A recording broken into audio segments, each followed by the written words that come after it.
Mitford হাসপাতালের সামনে প্রকাশ্যে পিটিয়ে ও পাথর মেরে নৃশংস হত্যাকাণ্ড নিয়ে সমালোচনা যেমন দেখা যাচ্ছে, আবার বিএনপির বিরুদ্ধে ক্ষোভের বহিঃপ্রকাশও ঘটছে।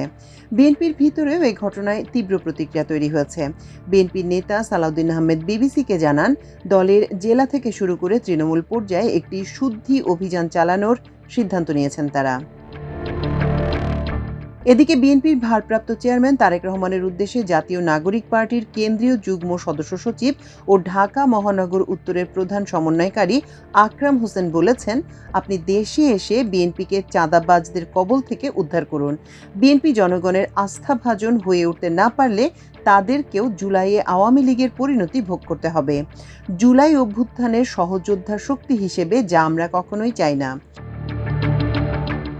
মিটফোর্ডের সামনে নিহত ভাঙাড়ি ব্যবসায়ী সোহাগ হত্যা মামলাটি দ্রুত বিচার ট্রাইব্যুনালে স্থানান্তর করে দ্রুততম সময়ের মধ্যে বিচারের কথা জানিয়েছেন সরকারের আইন উপদেষ্টা আসিফ নজরুল। গতকাল পর্যন্ত এই ঘটনায় গ্রেপ্তার হয়েছেন 5 জন। নিহত ব্যক্তিকে ব্যবসায়ী ও যুবদল কর্মী আখ্যায়িত করে বিএনপি সহযোগী সংগঠন যুবদল গতকাল এক সংবাদ সম্মেলনে জানিয়েছে, তারা এই ঘটনায় 5 জনকে সংগঠন থেকে আজীবনের জন্য বহিষ্কার করেছে। পুলিশ ও র্যাব এই ঘটনায় গণমাধ্যমে পাঠানো এক বার্তায় জানিয়েছিল, প্রাথমিকভাবে জানা গেছে ব্যবসায়িক দ্বন্দ্ব ও পূর্বশত্রুতার জের ধরে এই ঘটনা সংঘটিত হয়েছে, যদিও ঘটনার পর চাঁদাবাজির অভিযোগও আলোচনায় এসেছে।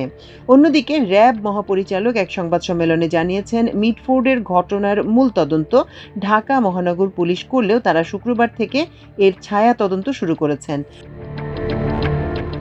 ওদিকে মিটফোর্ডে ওই হত্যাকাণ্ডের ভিডিও ব্যাপকভাবে ছড়িয়ে পড়ার পর বুয়েট ও ঢাকা বিশ্ববিদ্যালয়ের সাধারণ শিক্ষার্থীদের নাম ব্যবহার করে যেসব মিছিল হয়েছে, সেখান থেকে বিএনপি ও দলটির ভারপ্রাপ্ত চেয়ারম্যান তারেক রহমানের বিরুদ্ধে স্লোগান দেওয়া হয়েছে।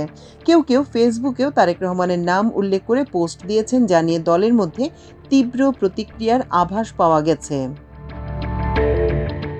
এনসিপি নেতা সার্জিস আলম তার ফেসবুক পোস্টে লিখেছেন, আপনাদের দলের নেতাকর্মী নামক কতিপয় নরপিশাচকে সামলান জনাব তারেক রহমান। যে নিয়মে আওয়ামী লীগের করা হত্যার দায় খুনি হাসিনার উপর বর্তায়, সেই একই নিয়মে বিএনপি, যুবদল, ছাত্রদলের নেতাকর্মীদের করা খুনের দায়ও আপনার উপরে বর্তায়। দলটির স্থায়ী কমিটির সদস্য সালাউদ্দিন আহমেদ এ প্রসঙ্গে বলেন, দল থেকে সর্বোচ্চ পর্যায়ে ব্যবস্থা নেওয়া সত্ত্বেও এ ধরনের অপপ্রচারকে পরিকল্পিত ও নোংরা রাজনীতির চর্চা বলে মনে করেন তারা। তিনি বলেন, খুলনায় যুবদল কর্মীকে হত্যা কিংবা মসজিদে ইমামকে কুপিয়ে আহত করার ঘটনাগুলো নিয়ে কিন্তু কেউ সেভাবে কথা বলে না। তারপরও বিএনপির নেতাকর্মীদের মধ্যে অপরাধে জড়িয়ে পড়ার প্রবণতা বাড়ছে কিনা এমন প্রশ্নের জবাবে সালাউদ্দিন আহমেদ বলেন, বিএনপি একটি বিশাল দল এবং এখানে কারো বিরুদ্ধে কোনো অভিযোগ এলেই তারা ব্যবস্থা নিচ্ছেন। দল হিসেবে আমাদের যা ব্যবস্থা নেয়ার এখতিয়ার আছে সেটা আমরা করছি। সরকারকেও সহযোগিতা করছি, নিজেরা পুলিশের হাতে দিয়েছি এমন উদাহরণও আছে। দল হিসেবে সাংগঠনিক ব্যবস্থা নেওয়ার দায়িত্ব আমাদের, সেটা করছি। সরকারের দায়িত্ব আইনি ব্যবস্থা নেওয়া।